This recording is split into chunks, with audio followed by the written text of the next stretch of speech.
मेरी class 12th organic chemistry वाले बच्चों, आज हम ऑर्गेनिक केमिस्ट्री के चैप्टर एल्डिहाइड एंड कीटोन्स का नेक्स्ट वीडियो आपके साथ शेयर कर रहे हैं। मुझे उम्मीद है कि आपने प्लेलिस्ट में जाकर class 12th organic aldehyde ketone के शुरू वाले जो 6 वीडियो थे वो देख लिए होंगे। आज हम 7वां वीडियो आपके साथ शेयर कर रहे हैं एल्डिहाइड कीटोन का। हमारा आज का टॉपिक है एल्डिहाइड कीटोन्स की physical properties. Aldehyde and ketones की फिजिकल प्रॉपर्टीज। इनका मेल्टिंग पॉइंट, बॉइलिंग पॉइंट लो होता है। क्यों? क्योंकि इनमें इंटरमॉलिक्यूलर हाइड्रोजन बॉन्ड नहीं बनता। क्वेश्चन आता है कि एल्डिहाइड कीटोन्स का मेल्टिंग पॉइंट, बॉइलिंग पॉइंट लो क्यों होता है? तो आप लिखोगे इनमें इंटरमॉलिक्यूलर हाइड्रोजन बॉन्ड नहीं बनता। ये पोलर मॉलिक्यूल्स हैं, इनमें डाइपोल डाइपोल इंटरेक्शन होता है। फॉर्मल्डिहाइड जो फर्स्ट मेंबर है वो गैस है। एसेटल्डिहाइड लिक्विड है। एल्डिहाइड एंड कीटोन्स का boiling point ether and hydrocarbon से ज़्यादा होता है, क्योंकि ईथर और हाइड्रोकार्बन नॉन पोलर हैं, जबकि एल्डिहाइड एंड कीटोन्स पोलर हैं। इनमें वान डेर वाल्स फोर्स ज़्यादा मिलता है बजाय ईथर एंड हाइड्रोकार्बन्स के। इसीलिए एल्डिहाइड एंड कीटोन्स का boiling point ether and hydrocarbon से ज़्यादा है। एक पॉइंट आता है कि एल्डिहाइड एंड कीटोन्स का boiling point alcohols and carboxylic acid से कम क्यों होता है? तो आप ये बताओगे कि एल्डिहाइड एंड कीटोन्स में इंटरमॉलिक्यूलर हाइड्रोजन बॉन्ड नहीं बनता, जबकि अल्कोहल एंड कार्बोक्सिलिक एसिड में OH बॉन्ड होने के कारण इंटरमॉलिक्यूलर हाइड्रोजन बॉन्ड होता है। इसीलिए अल्कोहल एंड कार्बोक्सिलिक एसिड का बॉइलिंग पॉइंट ज़्यादा है। फॉर्मल्डिहाइड, एसेटल्डिहाइड, एसीटोन ये वाटर में सॉल्युबल हैं, क्योंकि ये वाटर के साथ इंटरमॉलिक्यूलर हाइड्रोजन बॉन्ड बना लेते हैं। इनमें CO ग्रुप में, कार्बोनिल ग्रुप में O पर लॉन पेयर हैं, उसकी वजह से ये वाटर मॉलिक्यूल के साथ हाइड्रोजन बॉन्ड बना लेते हैं, तो ये वाटर में सॉल्युबल हैं। जैसे जैसे मोलर मास बढ़ेगा, एल्काइल ग्रुप का साइज बढ़ेगा, एल्काइल ग्रुप का हाइड्रोफोबिक कैरेक्टर बढ़ेगा, तो सॉल्युबिलिटी कम हो जाएगी। मोलर मास बढ़ेगा, कार्बन एटम बढ़ेंगे, एल्काइल ग्रुप का साइज बढ़ेगा, एल्काइल ग्रुप का हाइड्रोफोबिक कैरेक्टर बढ़ेगा, तो सॉल्युबिलिटी डिक्रीज हो जाएगी। बॉइलिंग पॉइंट मॉलिक्यूलर मास के प्रोपोर्शनल है, क्योंकि जब मॉलिक्यूलर मास बढ़ता है तो वान डेर वाल्स फोर्स बढ़ते हैं, तो बॉइलिंग पॉइंट बढ़ता है। अब आती है केमिकल प्रॉपर्टीज या केमिकल रिएक्शंस। चाहे तो आप बोलो केमिकल रिएक्शंस, चाहे बोलो chemical properties. Aldehyde and ketones में न्यूक्लियोफिलिक एडिशन रिएक्शंस होती हैं, यानी पहले न्यूक्लियोफाइल अटैक करता है, फिर इलेक्ट्रोफाइल। तो ये एल्डिहाइड का फॉर्मूला है। CO ग्रुप को कार्बोनाइल ग्रुप कहते हैं। तो पाई बॉन्ड के इलेक्ट्रॉन O पर शिफ्ट होते हैं, तो O पर नेगेटिव चार्ज हो जाता है, कार्बन पर पॉजिटिव चार्ज। अगर न्यूक्लियोफाइल आता है तो वो O पर अटैक नहीं करेगा, C पॉजिटिव पर अटैक करेगा, तो ये वाली स्पीशीज बनेगी जिसमें सभी एटम्स का ऑक्टेट कंप्लीट है, मोर स्टेबल है। अगर पहले इलेक्ट्रोफाइल आता है तो इलेक्ट्रोफाइल O पर अटैक करेगा, O इलेक्ट्रॉन रिच है, तो कार्बोकैटायन बनेगा। कार्बोकैटायन मीन्स कार्बन पर पॉजिटिव चार्ज है, तो इसमें कार्बन पर ऑक्टेट पूरा नहीं है, सिक्सटेट है, तो ये लेस स्टेबल है। तो एल्डिहाइड कीटोन में पाई इलेक्ट्रॉन टेम्परेरी शिफ्ट होते हैं। पाई इलेक्ट्रॉन का टेम्परेरी शिफ्ट होना इलेक्ट्रोमैग्नेटिक इफेक्ट कहलाता है। पाई इलेक्ट्रॉन का टेम्परेरी शिफ्ट होना क्या कहलाता है? Electromagnetic effect. इस इलेक्ट्रोमैग्नेटिक इफेक्ट के कारण CO ग्रुप में पाई इलेक्ट्रॉन O पर शिफ्ट हो जाते हैं, O पर नेगेटिव चार्ज, C पर पॉजिटिव चार्ज आता है, पहले न्यूक्लियोफाइल भी अटैक कर सकता है, इलेक्ट्रोफाइल भी। न्यूक्लियोफाइल के अटैक से ज़्यादा स्टेबल इंटरमीडिएट बनता है, इलेक्ट्रोफाइल के अटैक से लेस स्टेबल इंटरमीडिएट बनता है। इसीलिए एल्डिहाइड कीटोन में पहले न्यूक्लियोफाइल अटैक करेगा, फिर इलेक्ट्रोफाइल, अर्थात इनमें न्यूक्लियोफिलिक एडिशन रिएक्शंस होती हैं। न्यूक्लियोफिलिक एडिशन रिएक्शंस के प्रति फॉर्मेल्डिहाइड ज़्यादा रिएक्टिव है अदर एल्डिहाइड से, अदर एल्डिहाइड ज़्यादा रिएक्टिव है कीटोन से, क्योंकि इसमें R का प्लस का इफेक्ट लग रहा है, इसमें 2R का प्लस का इफेक्ट लग रहा है। प्लस का इफेक्ट के कारण कार्बोनाइल कार्बन पर इलेक्ट्रॉन डेंसिटी ज़्यादा हो जाती है, पॉजिटिव चार्ज कम हो जाता है, न्यूक्लियोफाइल का अटैक कम हो जाता है, तो रिएक्टिविटी कम हो जाती है। CCl3CHO यानी ट्राईक्लोरोइथेनॉल is more reactive than dichloroethanol. Dichloroethanol is more reactive than monochloroethanol. Monochloroethanol is more reactive than ethanol. क्यों? क्योंकि इसमें Cl का माइनस का इफेक्ट लग रहा है। Cl के माइनस का इफेक्ट के कारण Cl अपनी तरफ इलेक्ट्रॉन खींचेगा, तो कार्बोनाइल कार्बन पर पॉजिटिव चार्ज बढ़ेगा, न्यूक्लियोफाइल का अटैक आसान हो जाएगा।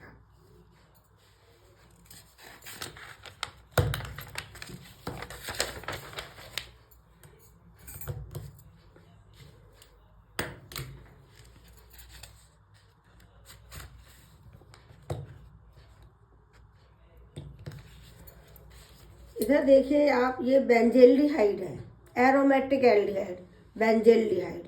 इसमें CHO का जो पाई बॉन्ड है O पर शिफ्ट होगा, O पर नेगेटिव चार्ज आएगा, C पर पॉजिटिव। फिर बेंजीन रिंग का पाई बॉन्ड यहाँ शिफ्ट होगा तो पॉजिटिव चार्ज आर्थो पे आएगा, फिर पैरा पे आएगा, फिर इधर आर्थो पे आएगा। तो बेंजेल्डिहाइड में CHO ग्रुप का -M इफेक्ट है, -R इफेक्ट है, जो हम आपको GOC में पढ़ा चुके हैं। इस -M या -R इफेक्ट के कारण बेंजेल्डिहाइड में इलेक्ट्रोफिलिक सब्स्टिट्यूशन रिएक्शंस तो होंगी मेटा पर, यानी ये group Meta directing and deactivating है। डीएक्टिवेटिंग क्यों? क्योंकि ये बेंजीन रिंग से इलेक्ट्रॉन अपनी तरफ खींच लेता है। तो -M या -R इफेक्ट के कारण बेंजेल्डिहाइड जो है, इसमें electrophilic substitution reactions Meta position पर होंगी, और ये बेंजीन की बजाय लेस रिएक्टिव होगा, और ये एलिफेटिक एल्डिहाइड की बजाय भी लेस रिएक्टिव है। क्यों? क्योंकि एलिफेटिक एल्डिहाइड में तो CO का जो C पर पॉजिटिव था वो पॉजिटिव चार्ज उसी कार्बन पर था, लेकिन इसमें C पर जो पॉजिटिव चार्ज इलेक्ट्रोमैग्नेटिक इफेक्ट के कारण आएगा वो पॉजिटिव चार्ज रिंग में चला गया, तो इसीलिए ये लेस रिएक्टिव है बजाय एलिफेटिक एल्डिहाइड के। तो आप क्या बताएंगे कि benzaldehyde is less reactive than aliphatic aldehyde due to resonance, क्योंकि रेजोनेंस के कारण कार्बोनाइल कार्बन पर पॉजिटिव चार्ज नहीं रहता। CHO ग्रुप, जो बेंजेल्डिहाइड का CHO ग्रुप है, वो इलेक्ट्रोफिलिक सब्स्टिट्यूशन रिएक्शंस के प्रति मेटा डायरेक्टिंग एंड डीएक्टिवेटिंग है, क्योंकि इसमें +M +R effect, CHO group का -M -R इफेक्ट होगा। कौन सा इफेक्ट होगा? -M और -R। -M -R means CHO group resonance के कारण इलेक्ट्रॉन विथड्रॉइंग है। CHO ग्रुप रेजोनेंस के कारण इलेक्ट्रॉन विथड्रॉइंग है, इसलिए ये ग्रुप डीएक्टिवेटिंग है। Ketone is less reactive than aldehyde due to +I effect of 2 alkyl groups and steric hindrance. Ketone में क्या होता है? 2 R ग्रुप होते हैं, दोनों का +I इफेक्ट होता है, और स्टेरिक हिंड्रेंस होती है, न्यूक्लियोफाइल का अटैक कठिनाई से होता है, न्यूक्लियोफाइल का अटैक मुश्किल होता है, इसीलिए कीटोन लेस रिएक्टिव है। अब हम कुछ एग्जाम्पल्स ले रहे हैं रिएक्शंस के। पहला है एडिशन ऑफ HCN। एल्डिहाइड पर HCN की रिएक्शन कराएंगे तो साइनोहाइड्रिन बनेगा। कैसे?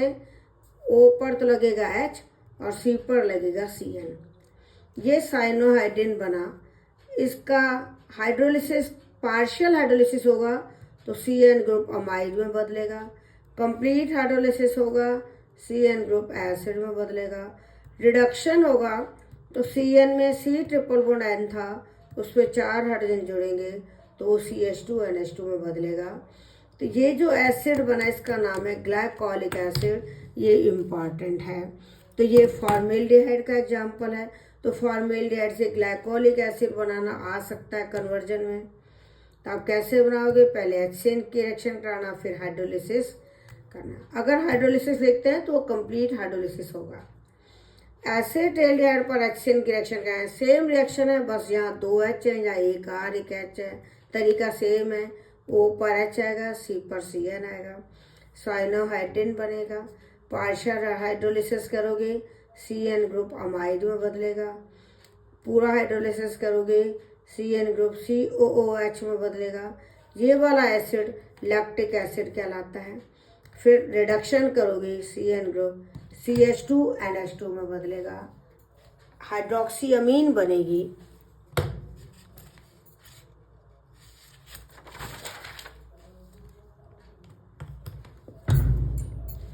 अगर आप एसीटोन पर HCN की रिएक्शन कराओगे, O पर H आएगा, C पर CN आएगा, सेम तरीका है, साइनोहाइड्रिन बनेगा।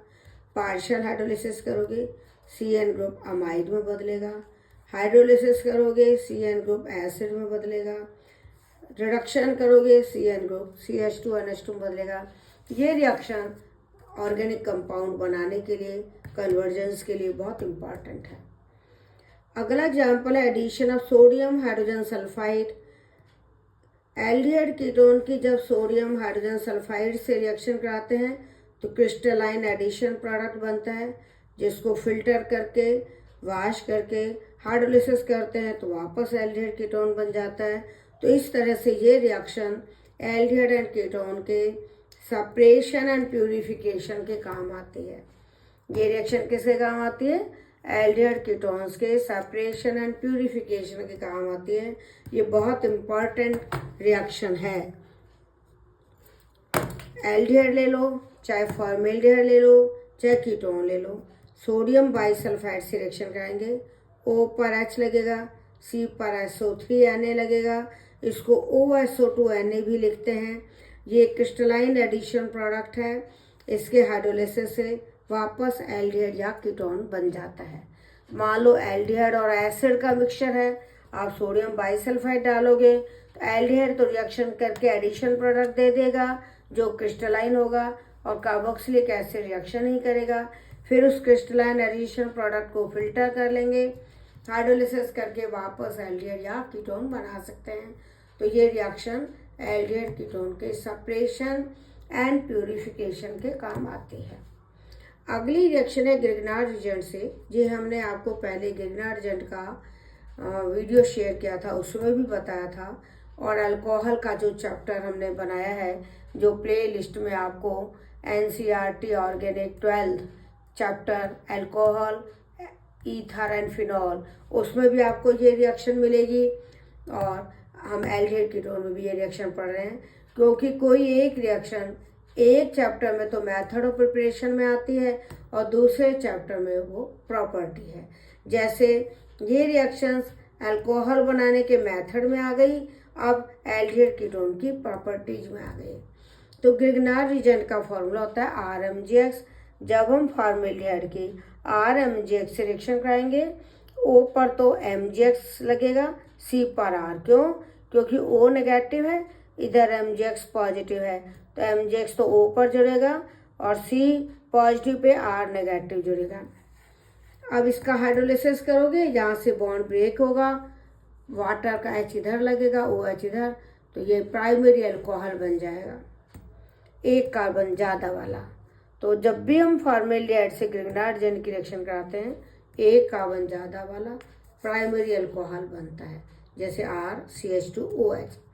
R मिला ग्रिग्नार्ड रिजेंट से, CH2O मिला फॉर्मेल्डिहाइड से, H मिला हाइड्रोलिसिस से। अदर एल्डिहाइड की रिएक्शन कराओगे, सेम रिएक्शन होगी, O पर MgX जुड़ेगा, C पर R जुड़ेगा। वही हाइड्रोलिसिस करोगे OMgX की जगह OH हो जाएगा, तो ये सेकेंडरी अल्कोहल बना। सेकेंडरी अल्कोहल क्यों बोला? क्योंकि OH ग्रुप वाला कार्बन 2 कार्बन से जुड़ा है। कीटोन की रिएक्शन कराओगे गिगनार्ड एजेंट से, O पर MgX जुड़ेगा, C पर R जुड़ेगा, फिर वही हाइड्रोलिसिस करोगे OH हो जाएगा, ये टर्शियरी अल्कोहल बनेगा। तो क्वेश्चन आते हैं सुटेबल गिगनार्ड एजेंट से ये वाला अल्कोहल बनाओ, ये बनाओ, इस तरह से।